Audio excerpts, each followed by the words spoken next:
6వ అధ్యాయం 5వ వచనం చదువుకుంటారండి. నరుల చెడుతనము భూమి మీద గొప్పదని, వారు హృదయములోని తలంపంతా కేవలము చెడ్డదని యెహోవా చూచి తాను భూమి మీద నరులను చేసినందుకు యెహోవా సంతాపము నొంది కన్నీరు గార్చాడు. ఆ కన్నీరు కార్చినటువంటి దేవుని కన్నీటిలో నుంచి, ఆ యొక్క కన్నుల నుంచి బాష్ప బిందువు కారకుండా సృష్టించబడిన మనం ఆయనకి నచ్చినట్లుగా బ్రతికితే, ఆయన ప్రతిదినం స్తుతించగలిగితే, ఆయన ప్రతి క్షణము ఆరాధించగలిగితే మన అక్కర్లన్నీ ఆయన ప్రతిదీ తీరుస్తాడు. ఆయన మనకు ప్రతిదీ దయచేయువాడు. ఆమెన్. ఆయనకి ఇష్టమైన పిల్లలకంట తన ప్రియులు నిద్రించుచూ ఉండగానే ఆయన ఇచ్చేస్తాడంట. 127వ కీర్తనలో ఈ మాట ఉంటుంది. 127వ కీర్తన 127వ కీర్తన. మీరు వేకువనే లేచి చాలా రాత్రి అయిన తర్వాత పండుకొనుచు కష్టార్జితమైన ఆహారము తినుచుండుట వ్యర్థమే. తన ప్రియులు, ఎవరు ప్రియులు? అందరూ చెప్పండి, ఎవరు ప్రియులు? ఎవరు ప్రియులు? ఎవరు ప్రియులు? మనం దేవుణ్ణి ప్రియుడిగా ఎప్పుడో పక్కన పెట్టేసాం. అమ్మాయిని అబ్బాయిని, ఏయ్ ఏంది మెసేజ్ చేయలేదు, ఓయ్ నువ్వు నా ప్రియురాలివే, నువ్వు నా ప్రియుడివే. చాలామంది చీకట్లో కథలు అల్లుతున్నారు, బజారులో వీధుల్లో కథలు, ప్రియులు ప్రియురాళ్ళు.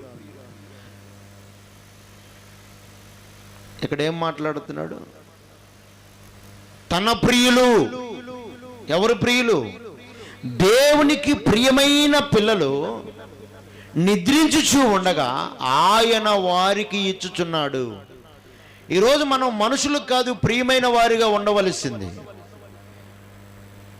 ఈరోజు చాలామంది మనుషులు మెప్పుల కోసం వాళ్ళకి నచ్చినట్లుగా, మళ్ళీ నా మీద బాధపడతారేమో, వాళ్ళకి నచ్చినట్లుగా వాళ్ళకి చాలామంది కాళ్ళు ఉత్తుతో సేవలు చేస్తారు, వాళ్ళకి నచ్చింది చేస్తారు, వాళ్ళు ఏది చెప్తే చేస్తారు. ఎందుకయ్యా అంటే మళ్ళీ వాళ్ళు ఫీల్ అవుతారు, మళ్ళీ వాళ్ళు బాధపడతారు, మళ్ళీ వాళ్ళు ఇదవుతారు అదవుతారు అని చెప్పేసి అని బాధపడతా ఉంటారు. అర్థమవుతుందా? ఈరోజు నువ్వు మనుషుల మెప్పుల కోసం పరుగులు ఎత్తితే దేవుని దగ్గర నుంచి వచ్చే దీవెనను మనం కోల్పోతాం. ఏం చేస్తాం? దేవుని దగ్గర నుంచి వచ్చే దీవెన ఏం చేస్తాం? కోల్పోతాం. నీ జీవితంలో దేవునికి ప్రియమైన, ఎవరికి? పేతురు రాసిన పత్రికలో అనుకుంటా ఒక మాట ఉండొచ్చు, చూద్దాం. ఎలా ఉండాలంట అక్కడ చెప్తున్నాడు.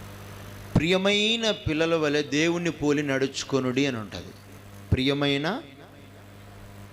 పిల్లల వలె. ఆ ప్రియమైన పిల్లల వలె ఎప్పుడైతే మనం ఉంటామో పరలోక సంబంధమైన ప్రతి ఈవులు దేవుడు మనకు అనుగ్రహిస్తాడు.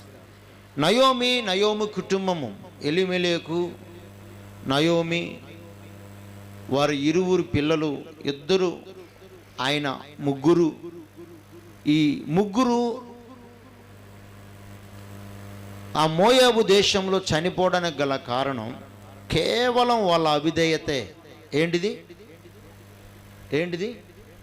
వారు సరిగా దేవుని దగ్గర నడుచుకోకపోవడం. బెత్లెహేము నుంచి వచ్చినటువంటి వారు స్తుతి వారి జీవితంలో కోల్పోవడం, దేవుణ్ణి ఆరాధించే క్రమాన్ని పక్కన పెట్టేసుకోవడం, వారు లాభసాధకమైనటువంటి వాటి విషయంలో దేవుడే నా రాజు అనుకున్నవాడు పక్కకి వెళ్ళిపోయాడు, లోకంలోకి వెళ్ళిపోయాడు, పాపంలోకి వెళ్ళిపోయాడు. శపించబడిన పట్టణములో ఎక్కడైతే కాలు పెట్టకూడదో ఆ ప్రాంతంలోనే కాలు పెట్టేశాడు. ఏ ప్రాంతంలో అయితే నివాసం చేయకూడదో ఆ ప్రాంతంలోనే నివాసం చేశాడు. బైబిల్లో ఒక మాట ఉంది, అవిశ్వాసులతో జోడుగా మీరు ఉండకూడి. కొరింథీ పత్రికలో ఉంటుంది ఆ మాట, 2 కొరింథీ 6:14. ఒక విశ్వాసి దీవెనను కోల్పోవడానికి గల కారణం ఇవే కారణాలు. అమ్మా వింటున్నారా? మీరు అందరు చెప్పండి, మీరు అవిశ్వాసులతో జోడుగా. అమ్మా ఏందమ్మా ఆమెతో నీకు మాటలు? మారుతున్నా పాస్టర్ గారు. ఆమె నిన్ను మారుతున్నా, నువ్వు ఆమెను మారుతున్నావు. ఏందంట? మారుతున్నా పాస్టర్ గారు, సువార్త చదువుతున్నా. సువార్త ఎవరికి? అక్కడ అవిశ్వాసులకు జోడుగా. అవిశ్వాసం అంటే ఎవరు తెలుసా? దేవుడు కార్యాలు నమ్మనోడే అవిశ్వాసి. ఈరోజు చాలామంది సంఘాలు పెట్టుకొని దేవుని యొక్క కార్యాలు నమ్మని వాళ్ళు ఎందరో ఉన్నారు. వాళ్ళందరూ అవిశ్వాసులతో సమానం. పరిశుద్ధాత్మను నమ్మని వాళ్ళు, స్వస్థత కార్యాలు నమ్మని వాళ్ళు, దేవుడు చేసే అద్భుతాలను నమ్మని వాళ్ళు, వీళ్ళందరూ అవిశ్వాసులతో సమానము. ఎస్ఆర్నో? నేను వాక్యం చెప్తున్నా, నా సొంత మాటలు కాదండోయ్. అక్కడ రాయబడ్డ మాట, మీరు అవిశ్వాసులతో జోడుగా ఉండకుడి, నీతికి దుర్నీతితో ఏమి సాంగత్యం అంటే సహవాసం.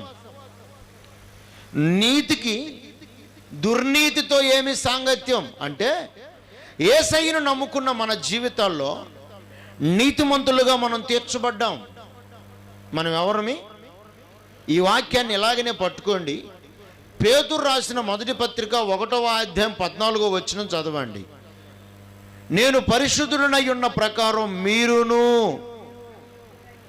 పరిశుద్ధులై ఉండుడి, సమస్త ప్రవర్తనల యందు పరిశుద్ధులై ఉండుడి అన్నాడు.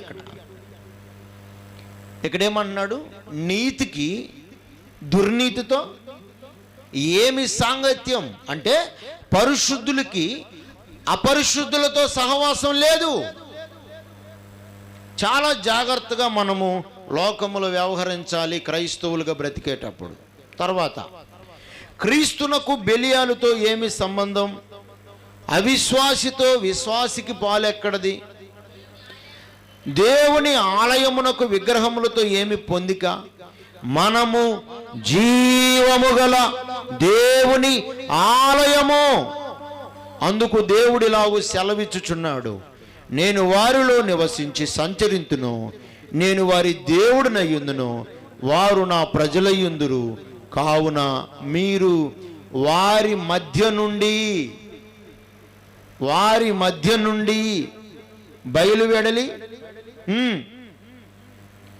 బయలువెడలి ప్రత్యేకముగా ఉండుడి, అపవిత్రమైన దానిని ముట్టకుడిని ప్రభు చెప్పుచున్నాడు. మరియు నేను మిమ్మును చేర్చుకుందును, మీకు తండ్రినయ్యుందును, మీరు నాకు కుమారులను కుమార్తెలయ్యుందురని సర్వశక్తి గల ప్రభు సెలవిచ్చుచున్నాడు. వారి మధ్య నుండి బయటికి వెళ్ళిపోండి, లేకపోతే వారి మధ్య నుంచి దూరంగా వెళ్ళిపోండి అని వాక్యం సెలవిస్తుంటే, ఎలీమెలెకు నయోమి ఇద్దరు కూడా వారి మధ్యలోకి వెళ్ళే కాపురం పెట్టారు. నీకు అర్థమవుతుందా? వాళ్ళ మధ్యలో నుంచి బయటికి వెళ్ళనంటే వీళ్ళు వాళ్ళ మధ్యలోకి వెళ్ళే కాపురం పెట్టారు. ఇంటి యజమానుడు అంటే స్తంభం కూలిపోయింది. స్తంభం కూలిపోయినాక కప్పు ఉంటుందా? అప్పట్లో నెటాళ్ళు ఉండేవి, మధ్యలో నిలవేసి చుట్టూ కట్టేవాళ్ళు పందిరిలాగా కదా.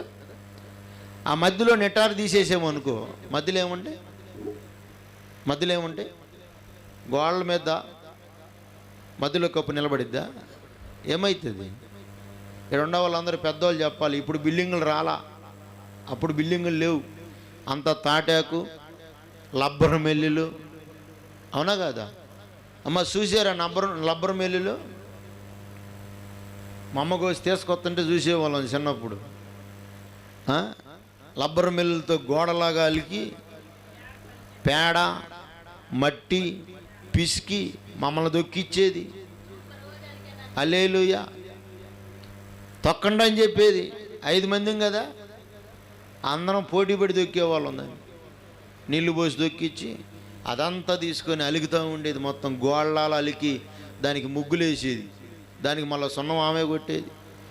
మమ్మే, బిల్డరు, కార్పెంటరు, పెయింటరు, బేల్దారి మేస్త్రి, అన్నీ ఆమె. అన్నీ చేసి మొత్తం రూపకల్పన తెచ్చి అయిపోయిన తర్వాత ఎవడో బుద్ధి లేనివాడు ఇంటి వెనకాల నుంచి నిప్పు పెట్టాడు. బుస్సమంది అంతా పోయే. ఆమె కష్టము, మా నాన్న కష్టార్జితం అన్నీ ఇంట్లోనే మొత్తం తగలబడిపోయింది. చాలామంది జీవితాల్లో ఆ స్థితి నుంచే ఈ స్థితికి వచ్చాం. కానీ ఈరోజు మన జీవితాలు ఎలా ఉన్నాయంటే, స్థితి మారింది కానీ, పరిస్థితి మారింది కానీ బుద్ధి మారలా. దేవుని పిల్లలుగా ఉండాలి అని అంటే స్థితులు పరిస్థితులు కాదు మారాల్సింది, మన బుద్ధి మారాలి. అందుకే బైబిల్లో అంటది, బుద్ధి వాక్యాన్ని వినండి అంటది. బైబిల్ వాక్యం ఏం చెప్తుంది? బైబిల్ వాక్యం విన్న తర్వాత బుద్ధి మార్చుకోవాలి. స్థితి మారిందండి. ఒకప్పుడు అన్నా అప్పులు తెచ్చుకొని తినేదాన్ని అన్నా, ఒకప్పుడు కరువుతో ఉండేదాన్ని అన్నా, ఒకప్పుడు పచ్చడి మెతుకులు కూడా ఉండేది కాదు, ఒకప్పుడు నీళ్లు పోసుకొని తినేదాన్ని. ఇప్పుడేమో కదిలిస్తే బిర్యానీ, కదిలిస్తే చేపల కూర, కదిలిస్తే చికెను, కదిలిస్తే కోడిగుడ్డు. ఇంటికాడ కోడిగుడ్డు బకలు కొట్టుకోవడానికి గోళ్ళు లేవు అప్పుడు డబ్బులు. అప్పట్లో జనాలు ఏం చేసేవాళ్ళు తెలుసా? అప్పట్లో ఉన్న భేద స్థితిని బట్టి కుళ్ళిపోయిన టమాటాలు మార్కెట్లో తక్కువగా వచ్చాయి. పొలం పనులకు వెళ్ళిపోయి ఆ పొలం పనులో వాళ్ళు పనిచేసి వస్తా కొద్దిగా ఒళ్ళో పోసుకొని వచ్చేవాళ్ళు. టమాటా కాయలు, ఆలుగడ్డలు, వంకాయలు, తోటకూరని అవి తెచ్చుకొని వండుకునేవాళ్ళు కదా. చాలా లిమిట్గా వాళ్ళు పిల్లలకి పోషించుకుంటూ వచ్చేవాళ్ళు. ఇప్పుడు ఏమైపోయిందంటే గిన్నెలు వండి పారబోస్తున్నారు.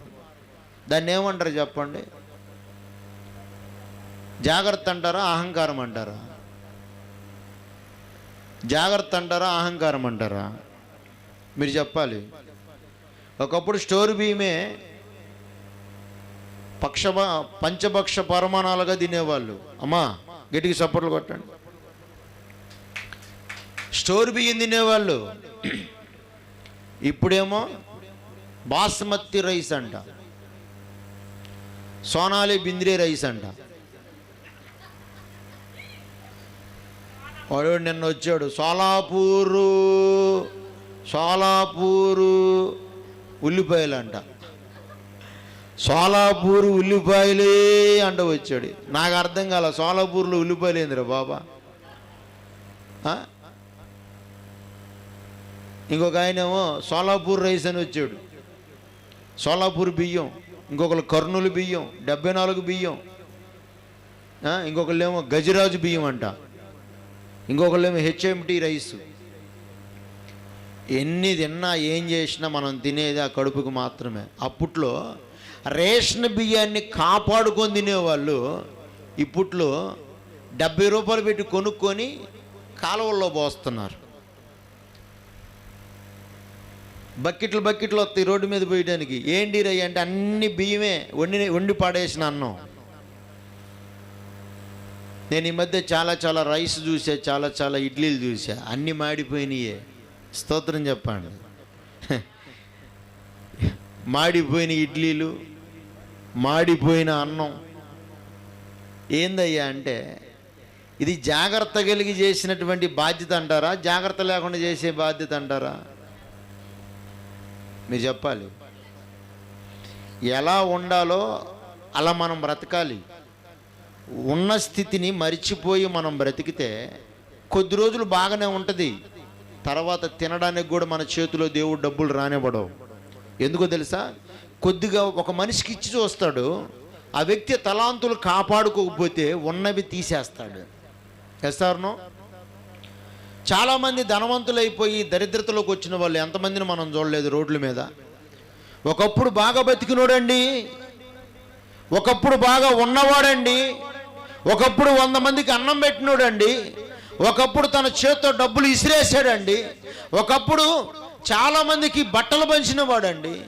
ఈరోజు తినటానికి లేదు. ఒకప్పుడు ఎందుకు మంచాడు తెలుసా? అతని క్రియలను బట్టి దేవుడిచ్చాడు. అదంతా వచ్చిన తర్వాత అమ్మాయిలకి డబ్బులు పెట్టడం ఎక్కువైపోయింది. స్తోత్రం. ఏందంట, ఇక నాకు లోటే ఉందని చెప్పి డబ్బులు ఇసిరేస్తున్నాడు. జోదాలకని, పేకాటుకని, త్రాగుడుకని, తిరుగుడుకని, వ్యభిచారులకని ఆ డబ్బులు తగలేస్తే దేవుడికి వీడికి ఇచ్చిన వేస్టే అని చెప్పి దేవుడు ఉన్నదంతా ఆపేయటం మొదలుపెట్టాడు. ఈరోజు చాలామంది అలాగనే అప్పుల పాలైపోయి, రోగాల పాలైపోయి దేనావస్థలోకి వచ్చిన వాళ్ళు లేరంటారా? బెత్లెహేము ఇంట్లో ఉండవలసిన వారు, ఆశీర్వదింపబడినటువంటి పట్టణంలో ఉండవలసిన వారు, సమృద్ధిలో ఉండవలసిన వారు కొద్దిగా శ్రమ రాగానే, కొంచెము శోధన రాగానే ఆ ప్రాంతాన్ని వదిలిపెట్టారు, వలస వెళ్ళిపోయారు.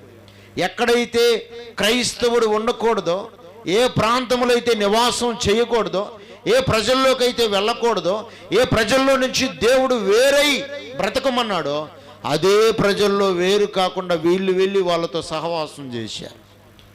వాళ్ళ మీద ఉన్నటువంటి దేవుని యొక్క ఉగ్రత వీళ్ళ మీదకి వచ్చి వాళ్ళ కుటుంబం మొత్తాన్ని, దేవుడే నా రాజు అన్నవాడు దేవుని రాజును కోల్పోయాడు. జబ్బు అనేది వారి జీవితంలోకి వచ్చింది. క్షీణత అనేది వారి బ్రతుకుల్లోకి వచ్చింది. ఒక్కొక్కడిగా ఆ ప్రదేశంలోనే వారు ప్రాణాలు కోల్పోవడం జరిగింది. ఏ ప్రాంతంలో దీవెన కోసం వెళ్ళారో ఆ ప్రాంతంలోనే వాళ్ళు ఆయుష్ను కోల్పోయారు. అప్పుడు అంటది మన అక్క, ఏ అక్క, నయోమ అక్క ఏమంటుంది తెలుసా? దేవుడు నాకు విరోధి ఆయను, నన్ను మధురము అనమాకండి, నన్ను నయోమి అని పిలవమాకండి. నా జీవితంలో మధురము ఎక్కడన్నా? నా జీవితంలో ఎక్కడ మధురము? నన్ను మారా అని పిలవండి అన్నా అని బోరు నేడుస్తుంది. ఊర్లోకి వెళ్ళి నన్ను చేదైన దానా అని పిలవండి. చేదైన అనుభవాల్లో నేను అల్లాడిపోతున్నా. నా భర్త చనిపోయాడు, నా కొడుకులిద్దరు చనిపోయారు, నేను అల్లాడిపోతున్నా. నన్ను మధురము అని పిలవకండి, మారా అని పిలిస్తే నా పేరుకు అర్థం పిచ్చిదానా, పేరుకు అర్థం అదా? మధురము కదా. మధురమైనది నువ్వు నడవలసిన నడవడికలో కరెక్ట్గా ఉంటే ఆ మధురము నువ్వు చచ్చిపోయేదాకా అది ఎలాగనే ఉంటుంది. కానీ మధ్య మధ్యలో తోక జాడిస్తే దేవుడికి కూడా తెలుసు ఎవరికి ఎలా ఇవ్వాలో, ఎలా పెంచాలో, ఎలా పోషించాలో. కొన్ని సందర్భాల్లో మనమే దేవుని చిత్తము చేయక దేవుని ఉగ్రతకు లోనైపోతూ ఉంటాం. మధురంగా ఉండవలసినటువంటి, చూడండి ఆ కుటుంబం 6 మంది కుటుంబం, 6 మంది ఒక్కొక్కడు 3 4 పిల్లలు కన్నా కూడా వాళ్ళు 6 కాస్త 12 మంది అయ్యేవాళ్ళు కదా. 12 మంది అయ్యేవాళ్ళే కదా. కానీ వీళ్ళ జీవితంలో వారి చేతులారా వాళ్ళే దేవుడు ఎక్కడికైతే వెళ్ళొద్దంటాడో అక్కడికే వెళ్ళి పాడైపోయారు. అవిశ్వాసులతో జోడుగా ఉండకూడదు అని వాక్యం సెలవిస్తుంటే మనం పోయి వాళ్ళతోటి సెకండ్ ఇవ్వడం, వీళ్ళు పరుగెత్తుకుంటూ పోయి వాటేసుకుంటారు. ముద్దు, ఎన్ని రోజులు అవుతుంది అక్క నిన్ను చూసి, బా నేను వదిలిపెట్టి ఉండలేకపోతున్నాను అక్క, అబ్బా. అవిశ్వాసులను, లోకములో ఉన్నవారిని, అపవిత్రులను, దేవునికి విరోధులను మనం పోయి సన్మానించి ఈ రీతిగా వాటేసుకొని ముద్దులు పెడితే వారిలో ఉన్న ప్రభావం నీ మీద అటాక్ చేస్తుంది. జాగ్రత్త. ఎస్ఆర్నో ఇది వాక్యం తెలిసిన వాళ్ళకి అర్థమవుతుంది. వాక్యం తెలియని నేనైతే చాలామందికి అభిషేకం ఉంటుంది కాబట్టి మన దగ్గర ఎవరికి పడితే వాళ్ళకి సెకండ్ కూడా ఇవ్వను. వందనాలు చెప్పచ్చు, అందరికి తప్పులేదు. చాలామంది ప్రతి ఇంటికి వెళ్ళి అమాంతంగా కూర్చొని నీళ్ళు తాగేస్తూ ఉంటారు. డైరెక్ట్ కొంతమంది ఇంట్లోకి వెళ్ళిపోయి ఆ వంట రూమ్లోకి వెళ్ళి మూతలు తీస్తారు. ఏం వండేవు అక్క, ఏం వండావు? వంకాయ వండా, దాంట్లో కొద్దిగా ఎండి చేప వేయకూడదా? హల్లెలూయా. ఎండి చేప కాదు, ఎండ్రిని పోయాలరా నీకు. వాళ్ళ కొంపలోకి, వాళ్ళ కిచెన్లోకి నీకెందుకు? వంకాయ వాళ్ళేదో వండుకొని తింటే ఎండి చేప తీడి కొద్దిగా అక్క ఒక మొక్క నాకు తగిలియకూడదా కొద్దిగా? జాగ్రత్త. ఎవరు ఎక్కడ ఉండాలో, ఏ ప్రాంతంలో ఉండాలో, ఏ ప్లేస్లో ఉండాలో వాళ్ళ అర్హతలు దాటిపోవద్దు. అర్హతలు దాటి వెళ్తే కోరి అనారోగ్యాలు కొని తెచ్చుకుంటాం. వాళ్ళు ఏమంటారు తెలుసా? ఏంది సిగ్గుశరం లేకుండా ఈ రకంగా వస్తున్నారు ఇది వంట రూమ్లోకి అంటారా? అనరా? నీ ముందులేమో అక్క రాక శుద్ధిగా నేను కొత్త గిన్నె కొన్నానక్క, కొత్త తపేలా కొన్నానక్క, కొత్త ఇత్తటి అది కొన్నానక్క, శుద్ధి కొనరా లోపలికి పిలిచి చూపిస్తారు. బాగానే ఉంది. ఈ లోపు ఇంటి యజమానుడు వచ్చాడు అనుకో, ఏంది ఇంట్లో కిచెన్లో ఏం చేస్తున్నారు మీరిద్దరు? ఏందే నేను లోపల పప్పు వండుతుంటే సరాసరి వచ్చింది దయ్యం ఇంట్లోకి, ఇక లోపలికి వచ్చింది కదా అని గిన్నె చూపిస్తున్నా అని చెప్పాడు. అర్థమవుతుందా? అక్క అక్క అని ప్రేమగా పిలిచే వాళ్ళే నిన్ను తన భర్త దగ్గర దయ్యంగా పోలుస్తారు. ఆ సైతాన్ మొకంది వచ్చింది ఇంట్లోకి, ఏం చేసేది నేను? ఆ దయ్యపు మొకంది వచ్చింది ఇంట్లోకి, ఏం చేసేది నేను? జాగ్రత్త. మనం లిమిట్గా ఎవరి పరిమితులు, ఎవరి హద్దుల్లో, ఎవరి క్రియలను బట్టి వాళ్ళు హద్దులు మీరకుండా నిలబడగలిగితే మన సాక్ష్యాన్ని కాపాడుకోగలుగుతాం, ఇతరుల పట్ల మన గౌరవాన్ని కూడా కాపాడుకోగలుగుతాం. ఈమె నయోమి ఎలిమెలేకు వారి కుటుంబం మొత్తాన్ని మోయాబు దేశములకు శపితమైన పట్టణంలోనికి తీసుకొని పోయి వారి చేతులార వాళ్ళే కుటుంబాన్ని చిన్న భిన్నం చేసుకున్నారు. ఈరోజు మనం మన చేతులారా మన కుటుంబాలను చిన్న భిన్నం చేసుకుంటా, దేవుడు నా జీవితంలో మేలు చేయలేదు, దేవుడు ఉంటే నా జీవితంలో అద్భుతం చేయమని చెప్పండి, పాస్టర్ గారు ప్రార్థన చెయ్యండి, ఆ పలానా ఆయనకి కూడా చెప్పాను, పలానా అమ్మగారికి చెప్పాను, పలానా సిస్టర్కి చెప్పాను. ఏమండి, నువ్వు కడుపు నిండా అన్నం తినకుండా వాళ్ళు ప్రార్థన చేస్తే నీ కడుపు నిండిద్దా? మోకాళ్ళు ఉంచాల్సింది ఎవరు? ఎవరు? ఎవరు? నేనే కదా. ప్రార్థన చేయాల్సింది ఎవరు? దేవుణ్ణి అడగాల్సింది ఎవరు? రాజు దగ్గరికి వెళ్ళి యెషయా ప్రకటించి ఆయన వెళ్ళిపోయాడు అంతే. ఒక్క దెబ్బలో ఆయన మోకాల్లోంచి ప్రార్థన చెయ్యగానే ఆయుష్కాలములన్నింటిని పొడిగిచ్చేసాడు దేవుడు. ఈరోజు నీ స్థితిని, నీ పరిస్థితులను ఎవ్వరు మార్చలేరు, ఒక్కళ్ళే మార్చగలరు. ఎవరు? సరిగా చెప్పాలా? నీ స్థితిని ఎవ్వరు మార్చలేరు, ఒక్కళ్ళే మార్చగలరు. ఎవరు?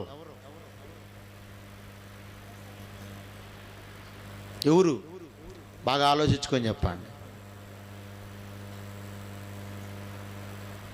ఎవరు మార్చగలరు? గుండెల మీద చెయ్యి వేసుకో టపీమని గుండెల మీద చేయి పెట్టుకో. నీ స్థితిని నువ్వేం మార్చుకోగలవు? కొట్టుగట్టిగా చెప్పట్లు. నీ స్థితి మారితే కదా యేసయ్య నీ స్థితి మార్చేది. యేసయ్య ఇవ్వడానికి ఎప్పుడో పెట్టాడు చెయ్యి. కేవలం మీ దోషములు మీకును మీ దేవునికి అడ్డుగా వచ్చుచున్నవి కనుక ఆయన ఆలకింపుకున్నాడు. మీ చేతులు రక్తముతో నిండివి, మీ వేళ్ళు దోషముల చేత నింపు. ఆయన ముఖమును మీకు మరుగు చేయుచున్నది మీ అతిక్రమ క్రియలు. ఎప్పుడైతే మనం దేవుని మీద ఆధారపడి మన క్రియలను మార్చుకుంటామో, మన నడవడికలు మార్చుకుంటామో, ఆయనకు మనం కనపడతాం, మనకి ఆయన కనపడతాడు. అప్పుడు ఆయనకు ప్రియులైన పిల్లల వలె మనం ఉంటాం. ప్రియులైన పిల్లలకు ఆయన సమృద్ధిగా ఈవులను కురిపించేవాడు. నయోమి అంటుంది న్యాయాధిపతుల్లో ఋతు గ్రంథంలో, ఆ మాట చూసి ముగించుకుందాం. ఋతు నయోమి ఏమంటుందో చదవండి.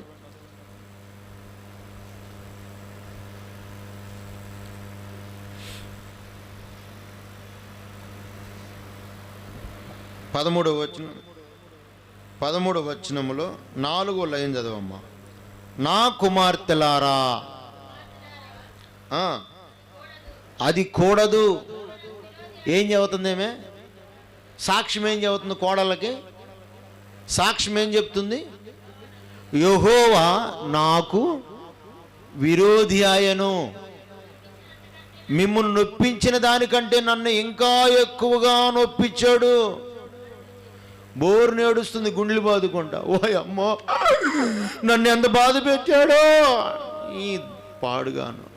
బాధ పెట్టింది ఆయన, దేవుడు బాధ పెట్టాడు ఆమెని? నిజంగా చెప్పండి, దేవుడు ఆమెను బాధ పెట్టాడా, ఆమె దేవుడిని బాధ పెట్టిందా? చెప్పరేందండి? అందరు నా వైపు చూడండి. ఆమె దేవుణ్ణి బాధ పెట్టిందా? ఇంకొకటి ఏంటంటే, దేవుని ప్రొటెక్షన్లో ఉన్నంత వరకు ఆయన అన్నీ చూస్తూ ఉంటాడు. దాటి వేరే లోకంలోకి వెళ్ళిపోతే ఆయన అట చూస్తాడు. నేను ఇప్పుడు నా సంఘంలో, హైదరాబాద్ సంఘంలో సీసీ కెమెరా పెట్టా. ఆ చర్చి కాంపౌండ్ వాళ్ళ లోపలికి ఎవరెవరైతే వస్తారో వాళ్ళందరూ నాకు కనపడతారు దీంట్లో.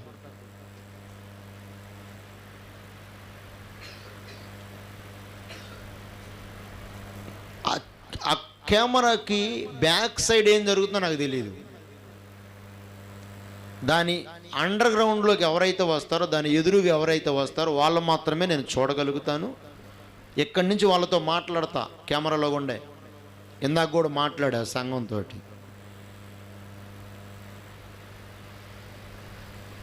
అలా మనం దేవుని యొక్క కాంపౌండ్ వాళ్ళలో ఎక్కడైతే ఉన్నామో ఆ సంరక్షణలో మనం ఉండి దేవుణ్ణి అడగగలిగితే మనకు అన్నీ ఆయన ఇచ్చేవాడు. ఎలా ఇస్తాడు తెలుసా? కొద్దిగా ఇచ్చేవాడు కాదు, ఆయన సమృద్ధి ఇస్తాడు. ఎలీమెలెకు కుటుంబం సమృద్ధిని పొందుకున్నారు, కానీ కొద్ది రోజులు దేవుడు ఏం చేశాడంటే, ఇజ్రాయేలుకు నాయకుడు లేనందువలన, ఇజ్రాయేలులో సరి అయిన ప్రవర్తన సరిగా లేనందువలన దేవుడు ఆపేశాడు బ్లెస్సింగ్. కానీ దేవుడు లోకమంతా కరువు పెట్టినా దేవుణ్ణి నమ్మిన పిల్లలకు మాత్రం దేవుడు కరువు పెట్టడు. కొట్టుగట్టిగా చప్పట్లో.